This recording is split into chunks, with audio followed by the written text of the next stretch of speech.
10 seconds to go. 24-23 Saints. Vikings at their own 39. It's third down. Three receivers right, Thielen left. Marshawn Lattimore 12 yards from Adam. Case on a deep drop. Steps up in the pocket. He'll fire to the right side. Caught by Diggs. Stay up. Oh, he got loose. Oh, my God. 30. No way. Touchdown! Are you kidding me? Miracle finish. It's a Minneapolis miracle. This episode is brought to you by Rochester Lapidary Jewelers, your original custom jeweler. Here I am recording in Rochester Lapidary Jewelers studios that we have built. Adam is the owner of Rochester Lapidary Jewelers. He is my brother. I will be traveling with him to San Francisco this weekend for the second round of the NFL playoffs, where our Minnesota Vikings take on the San Francisco 49ers. Adam is a third-generation jeweler. His dad, Diamond Don, was the OG jeweler for the Minnesota Vikings. The river runs deep. Let me tell you a lapidary story that happened to me recently. It was like a week before Christmas. I had no stressed-out timeline. I had no expectation of getting my wife's ring before Christmas. I bring in my engagement ring. It's got these weird angles to it, so I needed a wedding band that was going to form to it. I had no idea how they were going to do it. I brought it into Adam. He looked at it for 10 seconds. He knew exactly what they were going to do, and sure enough, they used this molding process to be able to perfectly align the wedding band with the engagement ring. And sure enough, 4 days later, he calls me back. This is like, there was no reason for them to rush this. And it was like 4 days before Christmas, I got it. And my wife was ecstatic. It is beautiful. I will put pictures on the internet. We're actually going to make a video for them using my wife as a hand model. Certainly not me and my fat fingers. I love Lapidary Jewelers. I've been a consumer of theirs before. I was even a partner with them. Rochester Lapidary Jewelers is your go-to for all custom jewelry. You can, he made me this astronaut chain that I have no business wearing. It is so heavy. It is so extravagant. It is over the top. And the funny thing is they do it just to get their rocks off because they love to flex a little bit in regards to custom jewelry. You should see some of the chains and the pieces that Adam has. He does it just to push the boundaries and to test the waters, because in the Midwest, there is people are still going to get engaged. People are still going to celebrate Valentine's Day. They're still going to get their wifey a new set of earrings for Christmas. And what better way to go about it than to go the custom jewelry route instead of just going to your local mall and getting something that, it was built, but it didn't come from the heart. You can bring an idea into Rochester Lapidary Jewelers and they will whip it up for you right in front of your face. And then you can watch the bench jewelers create it from the showroom while they rock their GoPros on and make your piece, and you can watch it play out. It's so cool. I love their process, and more importantly, I love the family atmosphere they have at Rochester Lapidary Jewelers. We'll see y'all in San Francisco. And just like that, Skull to San Francisco. We did it. We got through the Saints. Do we still call them a thorn in our side? Since the bounty program when they broke Brett Favre's ankle, we were bound for the Super Bowl that year. As if 1998 doesn't still live in our veins. Man, Percy Harvin's rookie year, Adrian Peterson's on top of the world, Sidney Rice he upgraded as a player that year with Brett Favre. Prior to that, he was just a, regular NFL wide receiver. And then that year, Brett Favre turned him into a Pro Bowler. And ever since then, we've had it out for the New Orleans Saints because, I know Greg Williams isn't there, who ran the bounty program as the defensive coordinator. Sean Payton is still at the helm. Drew Brees is still there, so we still have it out for them. And the Minneapolis Miracle was magical. We all witnessed it, and Paul Allen's call was legendary, iconic. But one thing that happened this past week that really resonates with me, because he's my partner in crime, is them bringing back Marcus Sherrills. And they did this after he was a New Orleans Saint earlier in the season. Ends up getting waived by them. Comes back to the Vikings, gets waived by us. Goes down to Miami, ends up getting waived by them. And then for the playoffs, they brought back Shorehand Magoo. And talk about full circle, because let's be honest, you're going to hear the story in this episode about how Blake's son got his middle name after the Minneapolis Miracle. I won't spoil it. And there's just so much connected to this squad, to this team.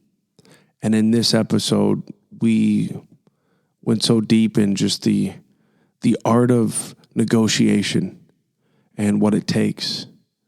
Blake Baratz is the president and founder of IFA. And let's be honest, they're the leading sports agency in the state of Minnesota. And he doesn't just represent Minnesota Vikings. I was honored to be able to sit down with him a couple times in a matter of a month. He was on our panel for our last Lincoln Drink, our 1-year anniversary. And he shed so much light. And one thing I took from his panel at Lincoln Drink was, if you don't know, just say you don't know. There's so many bullshit artists walking this planet who are even business professionals, but they lead this charge of this kind of, they have this aura surrounding them where they know everything. And I'm a firm believer, just like Blake has let it be known, just if you don't know something, just say you don't know. And I think that is the art of setting pride aside, the art of losing the ego and allowing yourself to grow. Because when you don't know, that is you being vulnerable. And there is an art to it. And there is also an art to the negotiation. And when you have someone who is chiseled in the form of negotiation, you can't really get anything past them. You can't pull the cloak over their existence and act like they don't have the angle or the leverage. And that's the cool thing. Because Blake has been put in so many different negotiations and situations that there's not a lot he hasn't seen. And he really breaks that down in regards to just fighting to get a practice squad contract for a guy. He pretty much rewrote the handbook for the NFL in regards to how the art of getting players, first-round players, guaranteed contracts. And he breaks that down in this episode. And the irony, I was already planning on releasing this episode after New Year's week. And I went into yesterday's game, and as any Minnesota fan, you just cross your fingers, bite your nails. So much stress and anxiety when we play the New Orleans Saints. It always seems to come down to the wire, which it does. And I didn't want to record these ads with a sad face emoji on. I wanted to be happy. And sure enough, we got our travel plans figured out for San Francisco this week. Me and a couple friends, we decided if we win, we are going to go out to San Francisco. So ironically enough, it's almost like we put it into existence. We infiltrated the universe and summoned it in because we booked our hotel on Saturday night. And sure enough, Sunday rolled around and we saw what happened. Now it's Monday, and we're game planning for the San Francisco 49ers. Hopefully Jimmy Garoppolo can just be turnover prone. Hopefully we can just come in and our defense shows up again. We just stalwart them and we can get our running game going. Hopefully we quit trying to pitch it to the outside. Kevin Stefanski, that really wasn't working out. I thought you would have learned after like the failed second or third time, but in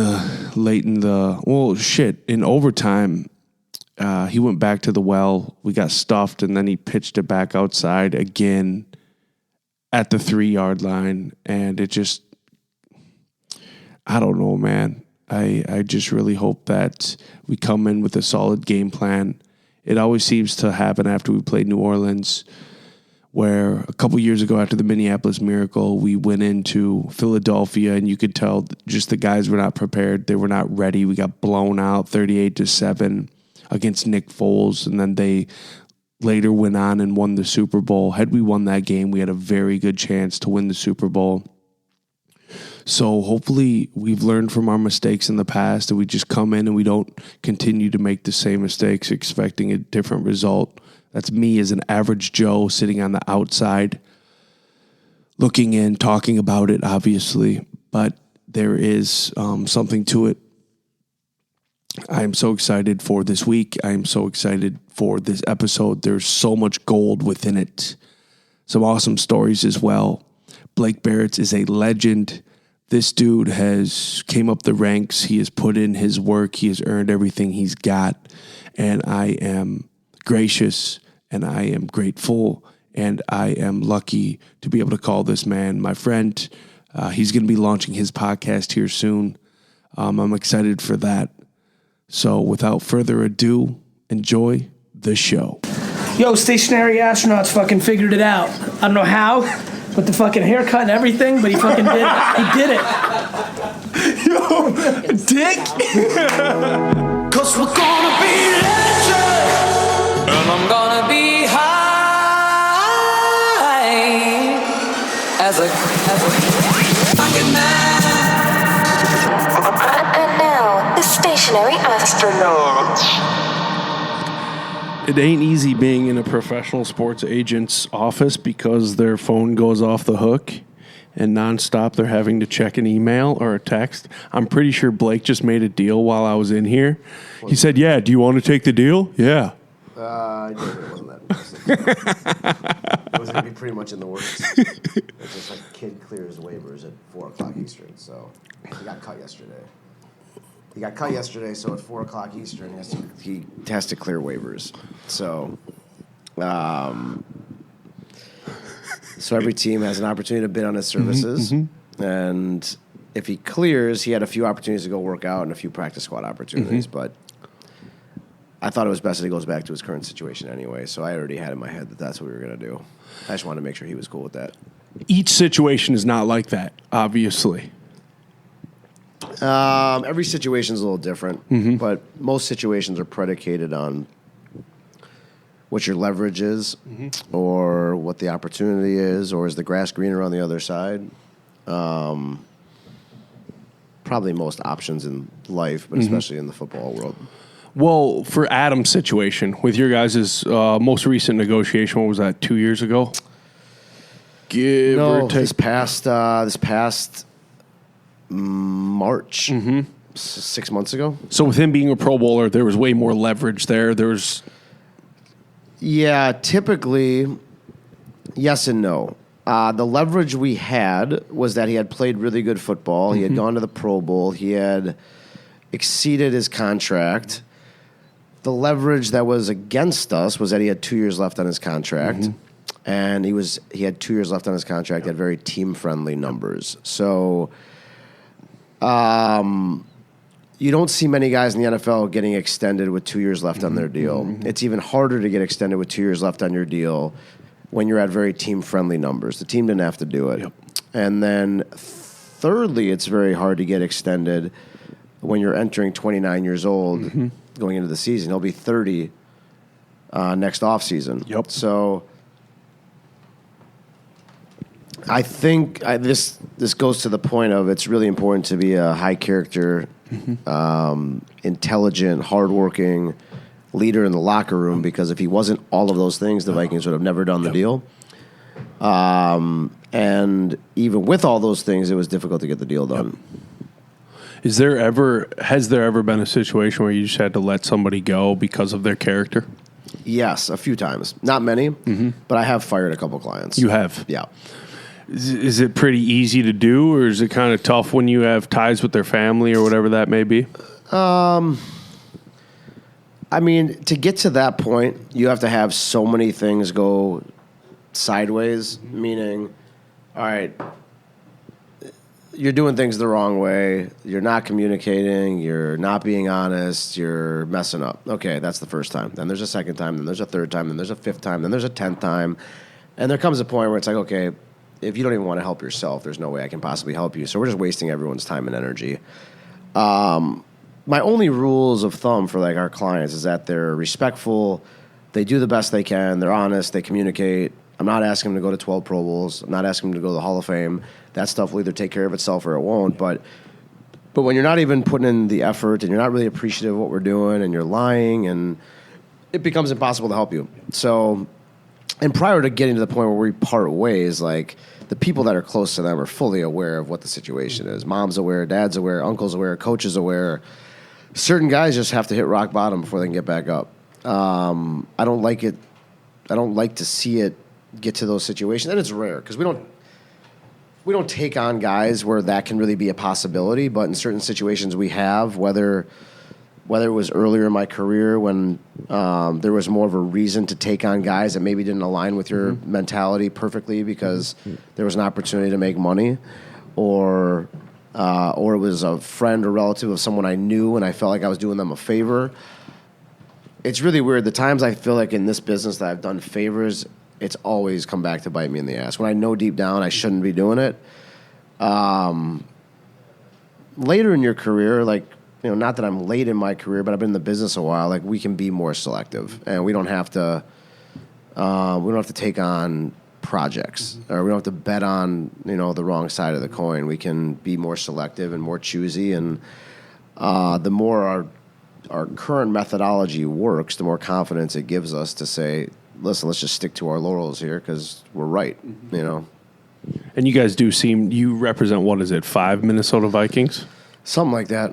And, you know, I mean, Marcus has told me quite a bit about the locker room that Zimmer controls. He says, you know, because Marcus Sherrills, my partner, he's a high character guy. Adam, high character guy. Kyle Rudolph, high character guy. CJ Ham, high character guy. From the outside looking in, it seems like it comes with that locker room where high character guys are produced. Yeah, I believe in that.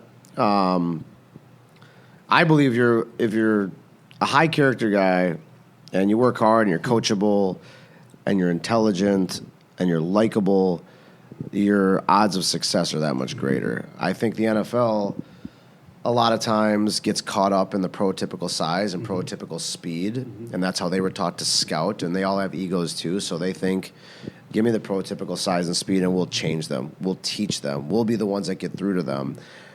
I don't really believe in that philosophy, and I also don't think there's that big of a difference between the receiver that's drafted 5th overall and the Adam Thielen who's a tryout player at rookie minicamp. There's a difference of $25 or $30 or $35 million. But I personally, if I'm drafting a team, yeah, I want some dogs on my team and I want competitors, but Adam Thielen is as competitive of an individual as you will ever meet. Up there with the Tiger Woods and the Michael Jordans and the LeBron James, he's as competitive as there is. Because you're a quality person doesn't mean you're not competitive. And I think, you know, in the NFL, the way they scout and the way they evaluate talent, they're missing the boat on a ton of things. And part of that is because there's not a lot of new blood in the National Football League. It's hard to get in. And once you're in, it's hard to stay in. And so you have this, they came from some scouting tree, whether it's Bill Walsh's or Bill Parcells or Bill Belichick's or whatever it is. So they're evaluating the same way. And then it goes through a game of telephone, and eventually it gets up to the general manager, and the general manager makes a decision, which is, once you get behind this get behind the scenes, and it's kind of like how the sausage is made. It's impressive to the fans and the media and what you see on television and whatnot, but once you see how these billion-dollar organizations are making decisions, it's a lot of times it's laughable. So it is what it is. I can't change it. So I gotta do the best I can and convince these teams to say, hey, without insulting them, you're not evaluating the talent the right way. And I can point to, the last 10 years of the draft to show you why. This isn't rocket science, unfortunately. Say you were Drew Rosenhaus. How would you approach the Antonio Brown situation? Would you make him immediately audit his circle, get clinical help? Yeah, I mean,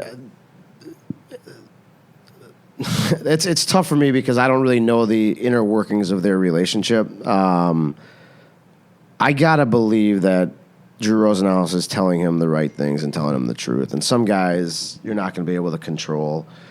And I wouldn't work with those guys in the first place. Like, I wouldn't work with Antonio Brown, regardless of how talented he is or how much money he's going to make, because this is what can happen. And that I'm a firm believer in, like, your reputation's on the line, too. Like, I don't want to be associated with that. I represent the player represents me. And clearly he has just complete disregard for everybody. And there's clearly issues. Like, I don't, have to be a, treating clinician to see that there's issues. And at the end of the day, if the guy's not willing to change or get help, then that's when you terminate working with a client. And again, I don't know what the relationship was like 5 years ago, 8 years ago, 3 years ago. I don't know if he has a bunch of enablers around him. I don't know if he's just going through a tough phase. Like, I don't know. It's hard for me to speak on it. But it's embarrassing. I mean, it's embarrassing for everybody. So Drew Rosenhaus will represent a cow if it can run fast, though. Maybe, yeah. He doesn't discriminate. He runs a different business. Yep. It's a different business model. He's been in the game a long time, recruits differently. I'm not saying one's right, one's wrong. They're just different. The reason I bring it up is because at Lincoln Drink, you and I talked about kind of IFA being a family, where it's beyond just the player and the sport they play. It's really, once they're in, they're part of the family, and your family is their family, and vice versa. Can you kind of extrapolate on that and kind of just the importance of relationship within your clients? Yeah, I mean, it stems from a couple of things. One, family is really important to me. I'm close with my family. I consider my close friends family. That's just how I was raised, kind of an open door policy. I'm close with my friends' parents, vice versa. It's family. And family can agree or disagree, but, you have to have difficult conversations as family, but you still love each other, and you're still there for one another through good and bad. And those are the type of people I want to work for. I don't want to, spend 80 hours a week working and flying all over the country for people that I don't enjoy being around, for people that aren't going to appreciate the work that's getting put in. One, life's just too short. It's too short, and your time is your biggest commodity. I don't want to waste it. So again, as you get older in the business and you have more experiences, one, if you learn from those experiences, you can dictate your surroundings a little more. And so that family mantra has always been really important to me. And I want, I can look at people and look at different personalities and know whether people are going to get along or like each other. And it's important for me that I can say, like, without a shadow of a doubt, when CJ Ham comes in here, hey, listen, like, you're really going to like the rest of our clients. Like, I'm not just saying that. Like, you're going to enjoy them as people. You're going to enjoy, your wife's going to like their wife. Like, you're not going to like everybody, but you're not going to like everybody in your locker room either. But there are synergies, and we can all do stuff together. And that's fun. It's fun, and that's the rewarding part of the job. They support one another. And that's really important for me to continue to build. You're going to have outliers. You're going to have guys from different walks of life. But to be able to take 20 guys or 30 guys from all over the globe, different races, different religions, different ethnicities, different colleges, different socioeconomic backgrounds, and be able to put them and their families and their spouses in a room together and have everyone genuinely like each other is cool. That's what I enjoy. The communication factor. How often are you talking with your clients? Is it on a daily basis, weekly basis? Is it just kind of a moment-by-moment contractual basis? What is the communication like with your clients if you represent so many? I think it varies. I would say that I'm in touch with every single one of our clients a minimum of once a week. Sometimes it's multiple times per week. And that doesn't include the times that Case is communicating with them, Luke is communicating with them, someone on our team is communicating with them. We're also probably communicating with family members, depending on the situation. It certainly has nothing to do with their NFL contract. In that instance, it did. And when we're going back and forth for 3 days straight on Adam Thielen's, $70 million contract extension, of course, there's more conversations because every conversation has to be reported back. But, if we have 20 or 30 clients, only 5 or 6 of them are coming up for a new contract in any given year. So it's about all the other, it's the other 95% of the stuff in their life that's getting discussed. And it goes in waves too. During the season, they're busier. And each guy is different. Some guys, I've had clients over the years that really only hired us to negotiate their contract. They didn't care about anything off the field. It's rare, and that's not what I prefer, but it happens sometimes. So, yeah, it depends on the player and it depends on the time, but I don't think, I could say pretty definitively that I've probably spoken to every single client this week, whether it's a happy Thanksgiving or whether it's let's get a second opinion on your ankle MRI, or just a reminder you got the radio show tonight, or it's send back the disability insurance form, or whatever the scenario is. It's different. There's some guys' lives are very, very busy and they got a million moving pieces, and there's that much more required communication. Other guys are, single and fighting to remain on the practice squad or fighting to make the roster, and it's, hey, go focus on football 24/7. Don't worry about anything else right now. Focus on your health, focus on your family, focus on the playbook, focus on meetings tomorrow, because if that's what you're banking on to provide for your family the next year, 2 years, 3 years, 4 years, you can't afford to slip up. You can't afford a mental error in practice. You can't afford to show up 5 minutes late for a meeting. You got to do everything perfectly. So focus on that. Don't worry about all the other stuff that's going on, all this social media stuff and business networking and a football camp and traveling this offseason. Don't worry about any of that. You got 4, 5, 6, 7 weeks left of the year. Treat that like that's your playoffs and Super Bowl, and do everything in your power to impress those coaches and general managers so that you hopefully can go in with a really good opportunity the following year. I'd be selfish on my part if I'm inundating them with, all these other things that in the grand scheme of things don't really matter today. There's a time and a place for everything. Take us into your first win when it came to contractual negotiation. What year was it, and who was it? Honestly, I really don't know. I've always felt like I'm a good negotiator. Again, it's, do you have leverage to negotiate or not? Anyone can negotiate Aaron Rodgers' contract extension or Patrick Mahomes' contract extension. It's harder when you're negotiating a player that may have upside, but may never have gone to a Pro Bowl or had injury history. Or do you have tricks that you pull out then? I just think it's preparation. Eighth grade highlight tapes? I just think it's preparation, and I think you have to have that skill to know when to push and when to pull without playing Russian roulette with your clients' careers. There's been a couple that we've gotten notoriety for. Like when I was 28 years old, I negotiated the largest defensive tackle contract in the history of football for a guy named Corey Williams, who no one's ever heard of. He was a 6th-round pick out of Arkansas State. But I will say I got lucky with the timing, too, because he was in a contract year and had 7 or 8 sacks as a defensive tackle in his contract year. And the Packers franchised him, and he wasn't happy about the franchise tag, nor were we. They did it with like an hour left to go in the timeline to be able to franchise the player.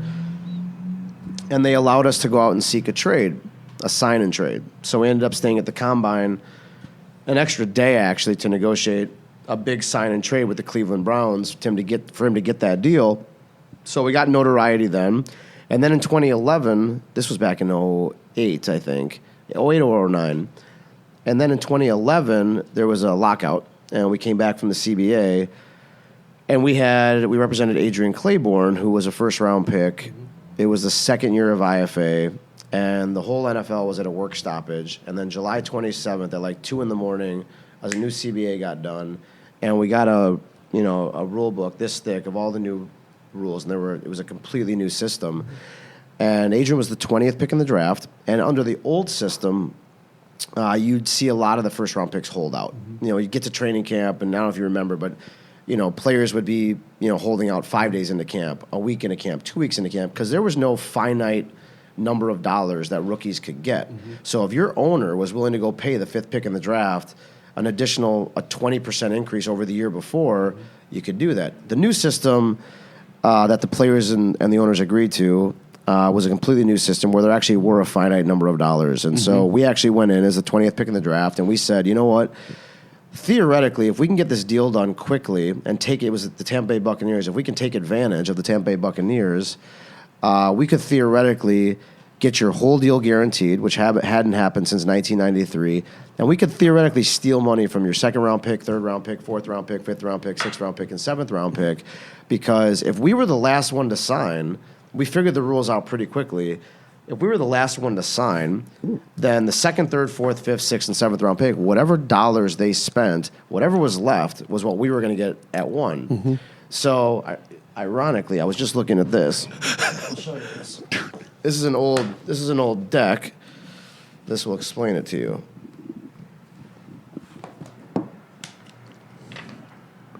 That's the Corey Wood. This is a deck from like 4 years ago. Yes. But this is what happened. So Adrian was the 20th pick. Right there. Yep. And all these other GMs and media were like, why the hell would you go in and be the first round pick to sign? Yeah. And we got an $8.2 million deal, fully guaranteed. First fully guaranteed deal since 1993. And then this player was sitting here at 17 and 18 and 19. It's unheard of under the new system to get more money or more guaranteed money than the picks in front of you. This guy held out, this guy held out, this guy held out, and said, well, if Adrian got a fully guaranteed deal at 20, then I got to get a fully guaranteed deal at 19, and I got to get a fully guaranteed deal at 18, and I got to get a fully guaranteed deal at 17. Yo. And then 21 was sitting there saying, well, if we did a deal fully guaranteed at 20, then I got to get it at 21. And if I was the agent for these other guys, I would have done the same thing. Yeah. And these GMs were like, well, we don't really give a fuck that Tampa did a fully guaranteed deal. We're not doing it. So these were the only 6 picks in the entire 2011 draft to hold out. And then in 2012, the exact same thing happened. 20 is sitting there saying, well, if you did a fully guaranteed deal at 20 last year, you got to do it this year. Yeah. And Adrian actually got more guaranteed money than the 3 picks ahead of him a year later, which has never happened in the history of the NFL draft. And it's so that the reason the top 20 picks in the NFL draft get fully guaranteed deals today is because of what we did in 2011 with Adrian. So that was... So this is your proof of concept right here? This is an old deck. Yeah. Yeah, that was probably the biggest win because it set the stage for what it is today. Now the CBA is expiring after the 2020 season. Yeah. So we may have a whole nother set of rules, but it set the stage for 10 years of collectively bargained for labor peace. And if we didn't do that, I'm almost positive that whatever pick was the first pick to sign that got a fully guaranteed deal, maybe it was 6, maybe it was 8, maybe it was 5, those would have been the only picks that got fully guaranteed deals. Does that piss the NFL off?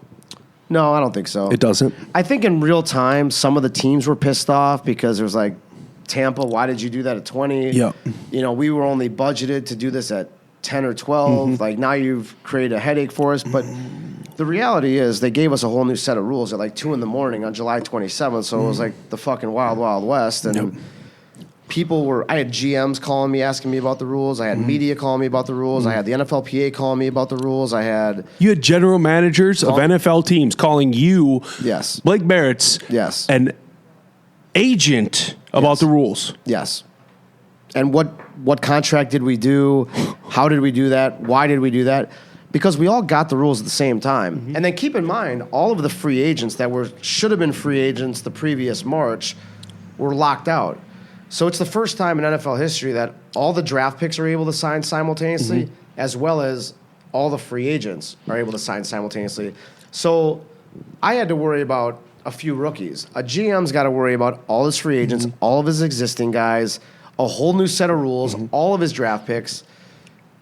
So it's I don't know if that situation will present itself ever again. I guess if the players lock out again or strike, it could happen again. But it was so chaotic in 2011. I think calmer heads will prevail and they'll figure out a more seamless system because that was chaos. It worked out for us, but like some of it was luck, some of it was intelligence, and some of it was leverage, having a first-round pick to be able to go in and get a deal done. If I had 2 7th-round picks that year, I wasn't going to be able to do shit. I would have sat there and whatever dollars were left for me I was going to get, and none of that would have been possible. We wouldn't have got any of the notoriety, and it wouldn't have made me... it wouldn't have made me any better or worse of an agent. It would have been circumstantial. And so, everyone thinks I'm a better agent now because Adam Thielen played really well on the football field and got paid. I wasn't any worse of an agent 5 years ago. You just had leverage in that situation. So, I don't know. That's neither here nor there, but that's how a lot of people react. It's the names and Pro Bowls and first-round picks, but it doesn't, I can't control who gets drafted in the first round. As much as people like to think so, I can't. It looks good. It helps. Helps you as an agency. 100% it helps. But I'm never going to take credit for Adrian Claiborne getting drafted in the first round or Jonathan Allen getting drafted in the first round, and I'm not going to take blame for Jonathan Kelly going in the 6th round or Blake Cashman going in the 5th round. Everyone did everything they were supposed to do. No one skipped a workout. No one skipped a beat. No one did anything incorrectly. These teams are spending millions and millions and millions of dollars on their scouting departments and evaluating talent. To pass on Lamar Jackson.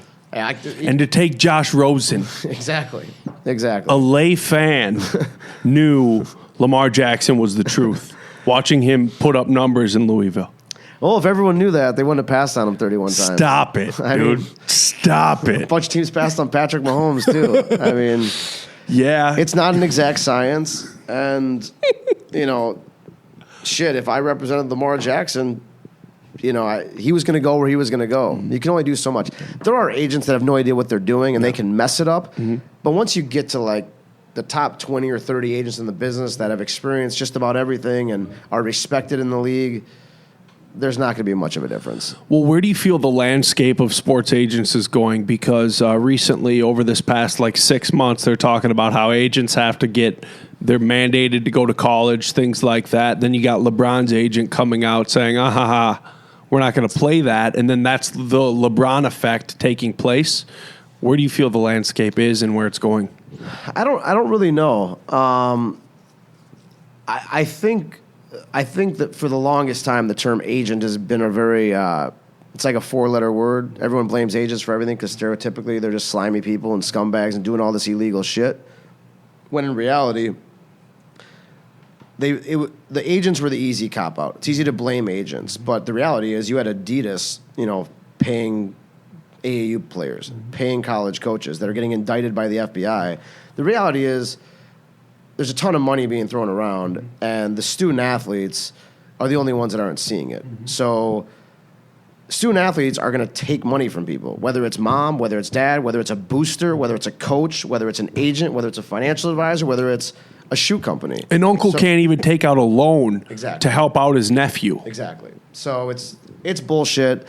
It's the easy cop-out for coaches and the NCAA to put all these rules in place and say, agents, you're the problem. We don't want you around our program. And I get it. If I'm Nick Saban, why would I want agents around my program? There's no benefit to me. I want to lock down my kids. I want them to listen to me. I want to prepare them for Saturday. My job isn't to get, Jonathan Allen ready to play in the National Football League. My job is to win national championships and win SEC championships. And anyone that can step in the way of that, I don't want around my program, period. But for the whole, to blindly say that agents are the problem and are jeopardizing, players' eligibility is a complete farce. There's a ton of people that are doing it. And the real problem is that these players don't have any means to an end because they know they're so valuable and they can't rub two nickels together. So it's where it's going. I think if anything, it's becoming more progressive and more liberal. You see what's going on with the legislation in California and other places. I think they're starting to say, like, guys, the NCAA is so fucking outdated, and it's been going backwards for so long, and they've turned such a deaf ear and blind eye to the problem that it's too late now. Like, you guys had your opportunity to do the right thing and inch along, and doesn't mean you have to pay players millions of dollars, but do the right thing and quit having everyone around these players make money but the players. So now I think it's going the other direction. I think it's going to be too late for the NCAA to correct it.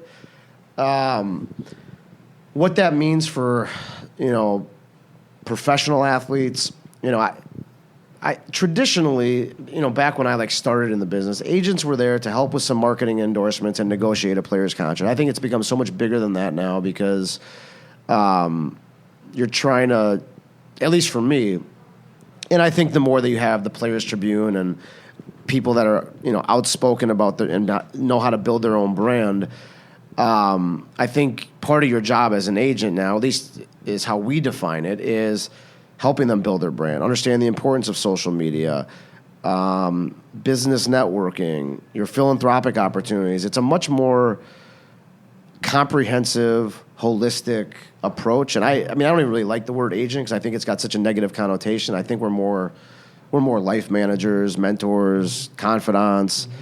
And yes, we get paid on the contract we negotiate, and we get paid on the marketing endorsements.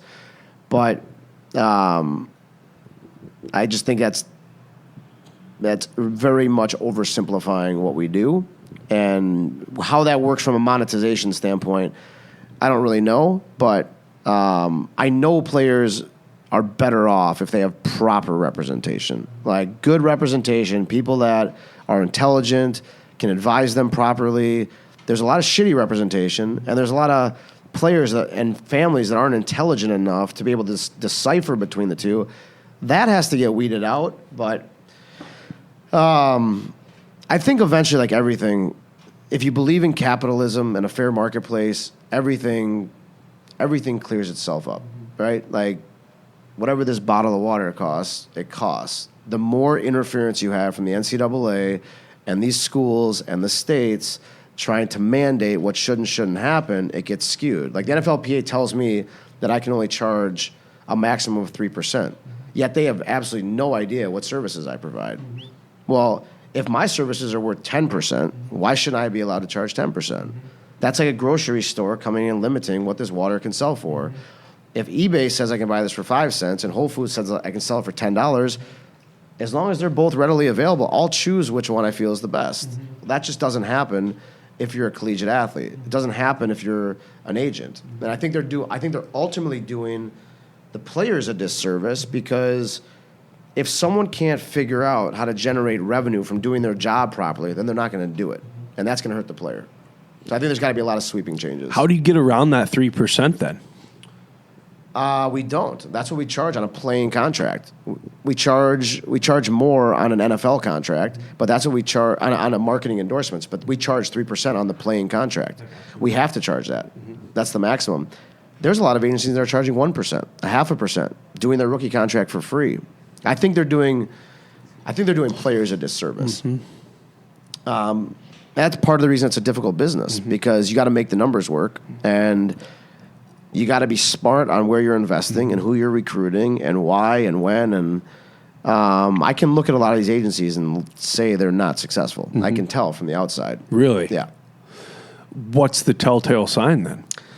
I can just tell. I know how they operate. I know what they're doing. I know where they're training their players. I know who they're signing. I can see who's getting the second contracts. I know who's on their staff. I know how much their money they're spending. Not to the dollar, but like, I would bet if you asked me, which of these agents or agencies are successful or unsuccessful, and you can define success or lack of success in a lot of different ways. But, I think on the outside, similar to the NFL, you think a lot of these agencies are living like they are in Ballers, and I would bet heavily that that's not true. Yeah. It's hard to make those margins work. You got to be smart.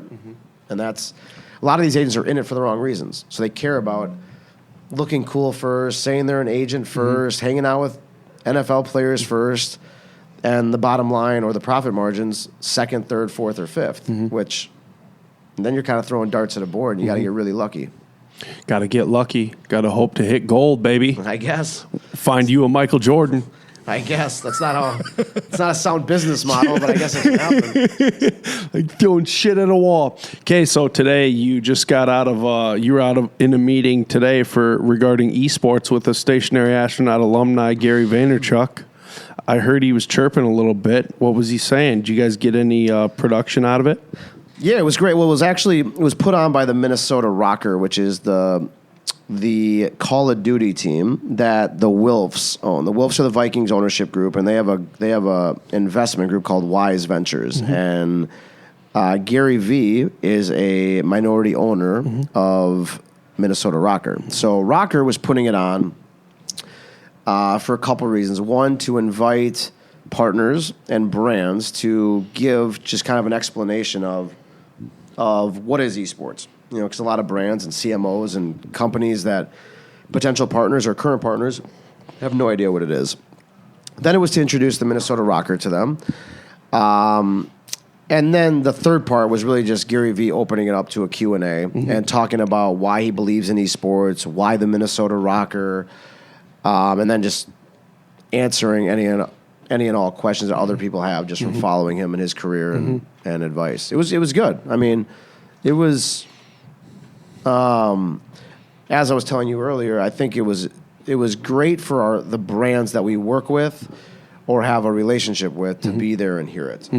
I think that was really important because no one really understands esports. I shouldn't say no one, but a lot of people that are making marketing decisions for Fortune 1000, Fortune 5000 brands, they just don't understand it. They're kind of clueless in regards to it. They are, but so was I 6 months ago or a year. There's just a lack of education about it. It's still, it's still the wild, wild west. It's still brand new, and but branding and endorsements are not. Branding and endorsements are not, but you can't equate this to traditional sports. If I told you, hey, I'm going to give you $1 million, I'm PepsiCo. I'm going to give you $1 million, and I want to go see a return on my investments in esports. I mean, where the hell would you put it? You could put it with a team. You could put it with a league. You can put it on Twitch. You can put it on YouTube. You could go endorse Ninja. You could. There's a lot of different areas. And then you're literally explaining to the CMO what Twitch is and who Ninja is and what esports is. So you're like, that's like walking in. Marketing and endorsements has been there for a long time, but I don't have to go explain to the CMO of PepsiCo what football is or what Alabama is or what U.S. Bank Stadium is. I do have to explain all the other things surrounding esports because it's brand new, and they're not gamers. The last game they played was probably Atari or something. So it's all just new. It's too new, and they're starting to read about it more, and it's becoming more mainstream, and they read about the 16-year-old that won $3 million playing Fortnite, and that starts to legitimize it for them. But they don't understand. That was the most disheartening thing when I brought Gary V here last year. Yeah. I had to explain and break down to the president of U.S. Bank who the hell Gary V is and his entire board. And then the marketing director for Quick Trip, we partnered with them. I had to explain to him who Gary V was. And it's like, I'm having to explain to you guys who this marketing mogul is. And it's like, you're going to send your team.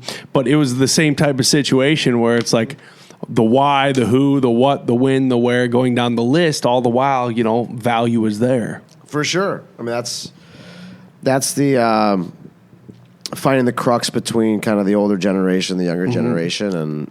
And it's interesting. I mean, I feel like I'm kind of right in between because I still kind of old school. I wasn't really on social media forever. I'm not a gamer, but I see a tremendous opportunity in it. And the communication between the two is really interesting because that's a big part of why there's either people or companies betting on the wrong things or making mistakes or taking them a year or two and just missing the boat. And we're telling the brands we work with that, you have such a tremendous opportunity right now to get in, and it's going to cost you a fraction of the money that it would cost for you to go get 3 bullshit LED screens in U.S. Bank Stadium that you're not going to get any value for. At some point, Gatorade wasn't Gatorade. They got into the NFL and the NBA, and Nike wasn't Nike. They got in at a certain time. They rode the wave. And how many times in your life do you have an opportunity as a brand to get in and an entire industry, which might be the biggest industry of all these traditional sports in 15, 20 years, and then do it the right way? But, they're worried about a lot of different things. Stock prices and board members and, people do what they understand and know, How do you think Ninja would announce his retirement when he's like 85 years old? He'd probably he'd have a projector just taking over a skyline of LA to announce it. He'd do it all futuristic like. That'll be really interesting. I don't know. 85, he might still be gaming. It's Ninja is he's crossing over into pop culture too with hopping on streams with Drake and stuff like that, and it's so cool where you see it with like Gary and I at this dinner, right? We were talking about Karl Anthony Towns because he was talking about how he's trying to recruit him to the Knicks. I was like, bullshit. It's not going to happen. And this is when they still had Porzingis. So I was like, well, we could work something out with Porzingis as long as Porzingis, because I was a season ticket holder for the Wolves, as long as I don't see Porzingis on Twitch at midnight when they've got a matinee game that following Sunday. Because as a fan, as a season ticket holder, as a consumer, I really don't like to see the top athlete on my team at midnight playing Twitch middle of the night because it's all out there. You know what I'm saying? Because we expect so much out of our corporate athletes. And that's, I think, where Gary, he was still all about it, because he is all in. But I don't know where the line is going to get drawn and where teams will start if play is starting to get hindered, because I'm a youth coach. So I see it. I know when my kids have been up all night playing Fortnite because they ain't balling on Saturday. You know what I'm saying? Zimmer won't let them play any games in the facility at all. He won't. No, and that's in the facility. He won't. But that's it's like anything else, right? That's why you got to have disciplined players, and it could be.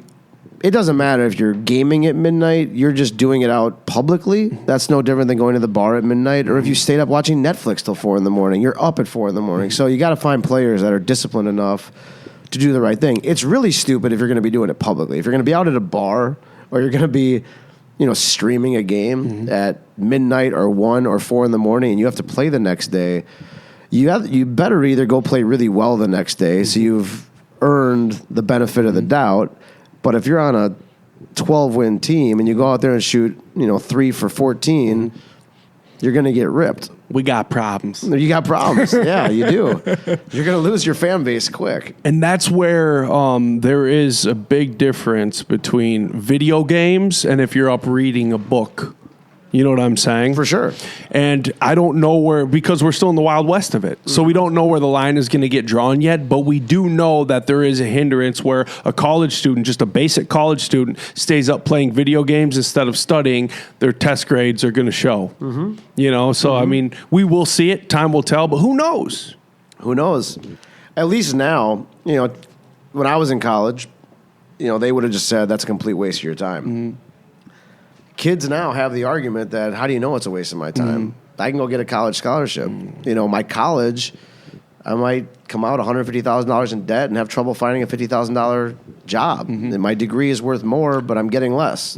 So that pendulum has swung now, and I think more parents. It'll be really interesting the next 20 years, because I think the generation older than me, they have a really tough time understanding. And it was, get outside, run around. This is terrible for you.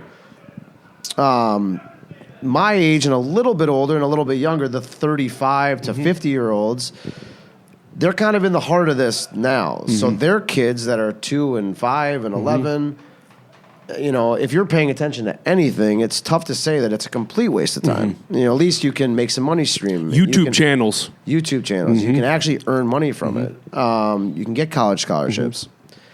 So, but to even get to that point, you have to understand it. And I think anything is probably good in, some sort of limitations. Anything in excess is probably not good for you. And if playing video games all night, and I also, if it's organized, that's different to me than just staying up on your couch, smoking weed, playing games till 4 a.m. I don't know if there's a ton of value in that. But if you're doing it, in some organized fashion, and you're maybe working within a team, and you're learning how to win and lose, and work with other people, and there's value in that. Same value you get from being on a youth soccer team or basketball team or tennis team or whatever traditional sports you're playing, minus the physical activity. So, but performance enhancement, because we're kind of in the nootropic age, and mental performance is key, especially these Call of Duty players. Man, when they're on. So, how are we going to gauge a team full of Adderall users compared to a clean team? Things like that. That's where we're going to be in the Wild West for a while until psychology figures out its own mishaps. Yeah, I mean, that's going to be as it starts to organize, whether it's leagues, unions. There's going to be some level of organization. And they're going to help define the rules, and they're going to get drug tested at some point, and they're going to make the decision: do we really care if they're smoking weed or do we not? Do we care if they're doing hardcore drugs or not? Do we care if they're on Adderall or not? Does that give them a competitive advantage or not? The NFL's got different rules than the NBA. The NBA's got different rules than the NHL, and they're going to have to, especially as you start to get into the amount of money that is being gained and lost every day, whether it's from jersey sales or sports betting. Once you start to tinker with the integrity of the sport, and someone can walk into a Vegas booth and say, I'm going to bet on Minnesota Rocker, you have to equal the playing field because there's billions of dollars changing hands. So, yeah, to your point, Adderall, for instance, if they believe that that's a huge performance enhancer, which I would think it's probably a bigger performance enhancer in video games than it is in football or basketball or anything else, they're going to have to dictate it somehow. They're either going to have to say you can be on it or you can't be on it. And then you're going to have teams say, well, shit, if you can be on it, you should be on it. And they're going to start acting as doctors even if they're not doctors. So, or they're only going to take players that are on it. Or, it's going to your point, it's going to influence rules, it's going to influence players, it's going to influence doctors, it's going to influence strategy, it's going to influence everything. That might be the move, though. I come from the land of Mayo Clinic. Dude, we're going to get all these rocker kids on Adderall, and we're going to get them to the tip top before they start changing the rules. So we'll go get all the endorsement dollars. Not a bad idea. It's not a bad idea. If we're in the Wild West, we might as well play ball, right? It's not a bad idea. Because, I mean, I like to dissect things, so I got to kind of figure out how it's all going to play out long term. And right now, knowing we are in the Wild West, it's like what hiccups are going to come about in regards to, what's going to be fair and what's not going to be. Yeah, I think it's going to. We're so at the early stages of it that there's going to be so many more leagues and teams and unions and rules, and eventually the cream will rise to the top. You had the USFL forever, and the NFL, and the NFL came to the top, and the USFL fizzled out, and the AFL fizzled out. And how they doing things like Rocker's doing now in terms of putting their right team together and marketing their right team together and giving their team and the players the right facilities to work in and having their content team being able to distribute great content to their fans. I mean, that's going to help dictate where this thing goes in a year, 2 years, 5 years, 10 years.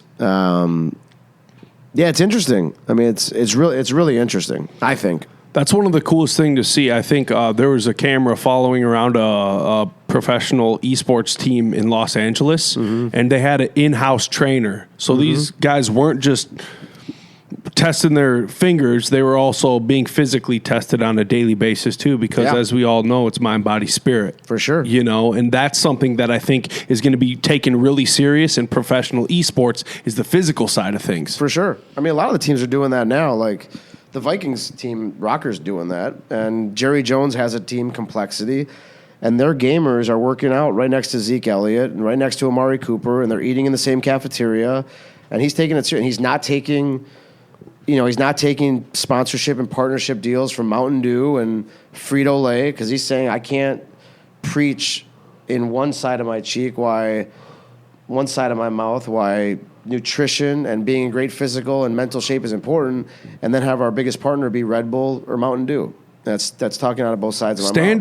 Standards. So that's what a lot of them are doing. Minnesota's doing it. They built a brand new, gorgeous facility right at the Egan facility where TCO is. And to what extent they're going to have the same trainers and doctors and nutritionists and food, I don't know. That's a team-by-team decision. Yeah. And every team and league and organization is going to think differently of the importance of those different things. But the ones that, the Wilfs, they own an NFL team. They probably feel strongly about it. And Jerry Jones owns an NFL team. He feels strongly about it. So the organizations that have some physical, mental, nutritional tie-in, or just personally they believe in it, will be more apt to go spend money in those areas.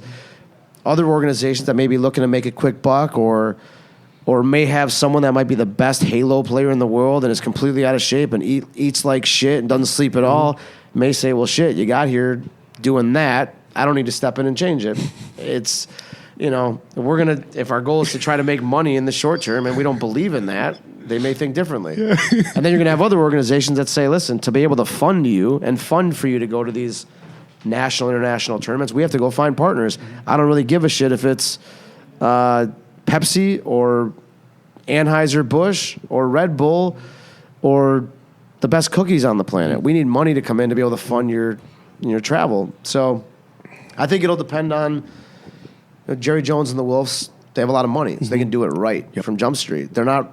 It doesn't matter if they get, Target to sponsor with them tomorrow. They're not going anywhere. Yep. They can. They're in this for the long haul. They can, their organization could lose money for the next 5 years. It's not affecting them. I'm sure they want to make money and they want it to be a success, but other organizations are going to be reliant on bringing money in. So with what the Wilfs are doing, is it just going to be based around Call of Duty, or are they going to have NBA 2K teams, Madden teams, NCAA teams? They only bought a Call of Duty franchise, and there's a minimal number of Call of Duty franchises. So right now it's only Call of Duty. I don't think they have any desire to go into 2K because that league is actually really struggling. They haven't figured out how to monetize that yet, and they're not getting fans, and they're still figuring that thing out. But I do think their plan is to continue to get into esports. Now, whether that's a League of Legends franchise or whether that's bringing a huge marquee international event to U.S. Bank Stadium, or, I think this is the very, very beginning of what the Wilfs are going to go do in the space. I think they believe heavily that this is the new frontier, and if they do things properly, their Call of Duty franchise and the league and all these other things that they're in esports, 20 years from now will be as big or bigger than some of the other things they could have gotten into. Well, and when they align with a Gary Vee, you've aligned with the correct person. Correct. He is the voice of energy, marketability, and where things are going. Yep. I called him, did I call him the Nostradamus of trends? And he laughed. And it was like, Gary, it's true, bro. Like anything. It's funny you say, because he referred to that in his speech today. He did? He didn't refer to you, but he referred that to... That motherfucker. He said, told me I'd never heard that before. He said, he's like, people think I can... I don't remember, I'm paraphrasing here, but he said, people think I can predict the future. I can't. I'm not Nostradamus. He said that, but he's like, all I'm telling you is what's already happening, and I'm taking advantage of it. That was like a lot of his point, is like... It's already happening now. People aren't seeing it, or they're looking at the wrong things, or they're lazy and not doing the work, or they're just reading headlines. And I'm betting on stuff that's already going on. And people think I can predict the future. And he actually referred to, he said, I'm not Nostradamus. He's bullshitting. He's bullshitting because he kind of is. Like when you actually follow his content and you digest it and dissect it, because he releases these booklets, right, of how to create, your pillars of content, things like that. And it's like, Gary, like you're tapped into, and you're kind of forward thinking things that like people aren't even considering, businesses aren't even considering. Hence the reason he's one of the best consultants on the planet for business. So I mean, I call it the Gary V effect. Do you believe in what he's saying? I do on a macro and micro level. Micro, it's a little bit tougher for people to really digest. Macro, they can kind of get the big picture, you know what I'm saying? But really I do, because he's just been so right about so much. And same thing like last year, he was heavy into, you better invest in social media advertising now because the game's about to change. Once the Nikes start dipping in, the Gatorade start dipping into social media ads, and sure enough, politicians are dipping in. So they're spending, say, to get I just heard this yesterday, to get this one politician, to get a 4% bump on his ratings, he had to spend $9 million in social media ads. Your local small business can't afford that. Right. So the market's already saturated. Right. Well, it also depends on who you're trying to market to, right? Absolutely. If you're trying to market to 15 to 30-year-olds, you better be doing that. If you're trying to market to 60 to 70-year-olds that have a household income of $400,000 a year, it's probably a different strategy. But he's right. I mean, he's right in a lot of ways. And I think, to his point, I think that's just understanding people and human behavior. I think people get really analytical and scientific, and they're missing things that are pretty obvious. Pretty black and white. Yeah. It's, man, if you just get people and you understand how attention is rounded up, it's not, you're not, you know what I'm saying? I agree with you. It's really interesting. Okay, so here's the deal. I want to take us into a negotiation where it's just tough, man. You feel like you're barking up a difficult tree. Yep. What is kind of your go-to maneuver in regards to, is it pulling out leverage you didn't know you even had, or you knew you had the ace up your sleeve? What kind of card are you pulling out if like your back's against the wall and you don't even know? This could be a negotiation with your wife, bro. It doesn't have to be with Spielman. You know what I'm saying? What's a go-to trick that psychologically people can pull from? Honestly, I don't think there's a go-to trick. I think you're either prepared and have a solid argument, whether you're a lawyer, whether you're a husband, whether you're negotiating a $100 million deal with the Vikings. You have to go in with a sound argument, and you have to at least do your best to think about what the other side of the arguments can be. And you better be able to combat that with facts. And these aren't opinions, and that shows through your preparation. And I'm going to know going in whether I got a sound argument or not. And I'm going to know going in what their argument's going to be. And I'm going to know going in what my bottom of the barrel is, what my middle case scenario is, what a huge home run is. And then it takes two to tango. You got to have two people that are willing to. Yeah, I'm a huge believer in like a good deal in negotiation is something that each side doesn't feel great about. If one side feels great and one side feels terrible, someone probably got ripped off. And I'm also of the mindset, at least in the National Football League, that when you have an opportunity and you have leverage, you better stomp on their throat because you're going to have one time to do this. And you have to be selfish, and you have to go get the best deal possible. And you also have to align, what are your goals going in? You know, some guys may care about getting the most amount of money, and they don't give a shit where they play. It could be Mars. Other guys want a good public school education because they have 5 kids. Another guy may say, that scheme fits me the best. I want to play for that coach. Another guy may say, you know what? I've been in the league 7 years. I just want to win a Super Bowl. I don't care about the money. So you have to understand what you're negotiating for, and you have to distribute that information in a polite way but a tough way, and you have to be one step ahead. It's a chess game. It's a chess match. And you're going to find GMs that say, you know, we don't give a shit that you have a good point, Blake. Come back to us in a year. And that to me is just not working in good faith. I lose respect for that person, and that's not how I would negotiate. The same way that, like, I'm always open to literally anything. Like, I'm open to hear anybody out. Like, I may think your idea is fucking stupid. I may never go forward with it, but, like, I'm not going to turn my nose up at anything. You know, I had a player last year where the Bucks GM came and said, what do you think about, you know, pay cut for your client. It's like, well, I'll listen to you. Like, you'd have to give me a really valid reason why my client should turn down $3 million. If you give me a real reason, and I look at the ramifications and what options are out there, and I think taking a $3 million pay cut is in his best interest, then sure. You got to convince me of that, and I got to believe that, and then I got to do my job for my client, know what all the other options are out there, so that I can advise him properly. But I think a lot of it's preparation. I also work a lot in good faith.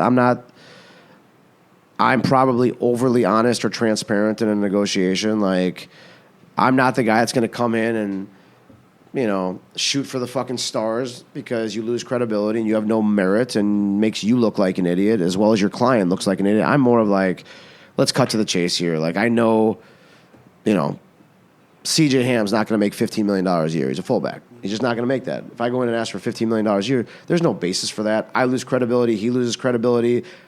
It's a non-starter. The negotiation doesn't even get going. But if I come in and say, this guy is playing 48% of your offensive snaps, is a huge part of what you do. He's a great guy in the locker room, great guy in the community, plays special teams, catches the ball. He should be the highest paid fullback in the league, and here's why. They may disagree with me, but they'll respect where I'm coming from a negotiation standpoint. They know I'm not coming up with, some bullshit. So, and again, we can disagree. Like, I don't have to agree with Rick Spielman or Rob Brzezinski or, Howie Roseman or any of those guys, but I respect what they do. They have a job to do, and they respect what I do. And as long as, again, if I think they're being fair, then it is what it is, and it's part of the negotiation process. If I don't think they're being fair and working in good faith, then it can get contentious, and that affects the future too, because why am I going to send a player there if I don't think you're going to do the right thing? When you want to bring my draft pick in for a team visit 2 weeks before the draft because you might draft him, why would I tell him to get on a plane and go visit you if when he plays great football for you and does everything right over the next 4 years, you're not even going to work with me to do the right thing and fairly compensate him? So that's how I've approached the business, is like, we're forced to work in good faith together because I'm going to be in this business the next 15 or 20 years, and you're going to hope to be in this business for the next 15 or 20 years, and we're going to have to work together a lot. So if you can't trust me and I can't trust you, and we can't, come to some happy medium, then it's going to get contentious, and we're not going to make either of our jobs better. Well, and as an agent, that's kind of your go-to, is building a relationship with these organizations and having it be sound, not having there be travesty tied to it, not having there be hostility where they don't even want to pick up your phone call because they know the bullshit that they have to deal with. You're building a sound relationship that can live on for 15, 20 years. Again, that's how I run my business, but you'd be surprised, man. Some of these agents, like, GMs will tell me they hate dealing with them. They won't draft their players. They drive a hard bargain. They threaten holdouts all the time. And again, some agents view their responsibility to just single-handedly make their players as much money as humanly possible. And maybe that's what their player has instructed of them. And maybe that's their only service they provide to their client. I just run a different business. I'm not saying we shouldn't get every single dollar that's afforded to us. Absolutely.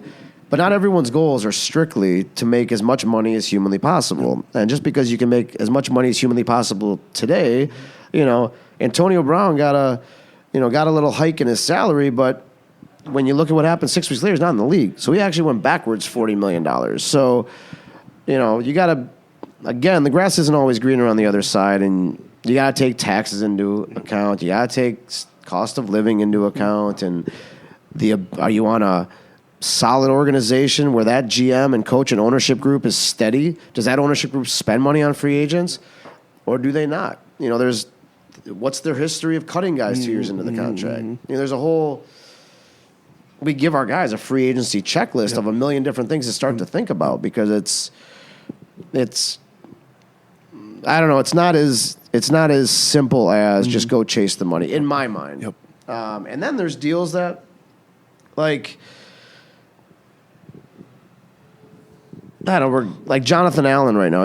This is his third year in the league, and like, if they offered him a $90 million deal at, $17 million a year, but with $50 million guaranteed after playing 3 years, when they kind of have him by the balls for another year or two, would you turn down $5 or $6 million a year today to know that you're set for the rest of your life, even though that might be below market value 3 years from now?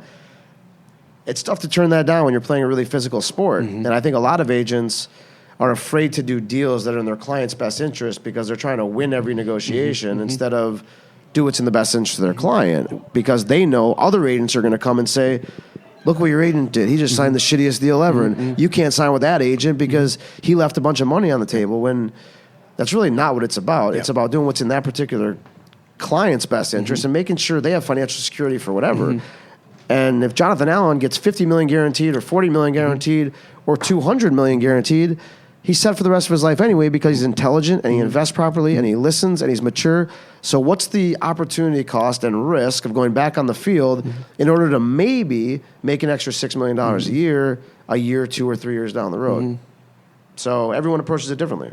Do you guys run financial services too, or do you? We don't. You don't? We don't. Do you suggest to go? Yeah.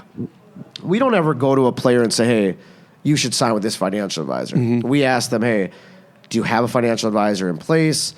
Have you interviewed financial advisors? Do you know what a financial advisor does? Do you want us to help with that? And then we have a slew of people we've worked with in the past that we already trust. And they may say, hey, Blake, I want to sit down and whoever manages your money, that's who I trust. Or sit me down with 5 that you trust and have worked with, and I'll pick the one that my wife and I like the best. Or, hey, Blake, I already have a financial advisor. Would you and your team just talk to them, interview them, ask all the questions, sit in a meeting, be an eye in the sky to make sure things are being done properly?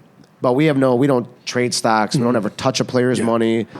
But it has to help IFA as a whole when you have prospects coming in that have seen the financial gains and success after the field from former clients or current clients. Yeah, I think it helps. I think, the financial part of our business is a very touchy subject, and I go really back and forth. When I first got into the business, I was like, we should be doing everything. Yeah. Like, I should have good financial advisors in-house, and if they listen to us and our financial advisors and our insurance teams and our accountants, I know enough good people that I can guarantee that they'll have money when they're done playing. I can guarantee that. I can't guarantee they're going to go to Pro Bowls. And then I'm like, okay, that's a little too close for comfort. Guys aren't going to want to do that. And guys aren't going to understand if the market's down 30%. All they're going to understand is I gave this guy $1 million and now I have $700,000. Even though we went into a recession and the market crashed, I'm like, I got enough at stake. I don't make a dollar if they have money or don't have money. Why would I want that risk?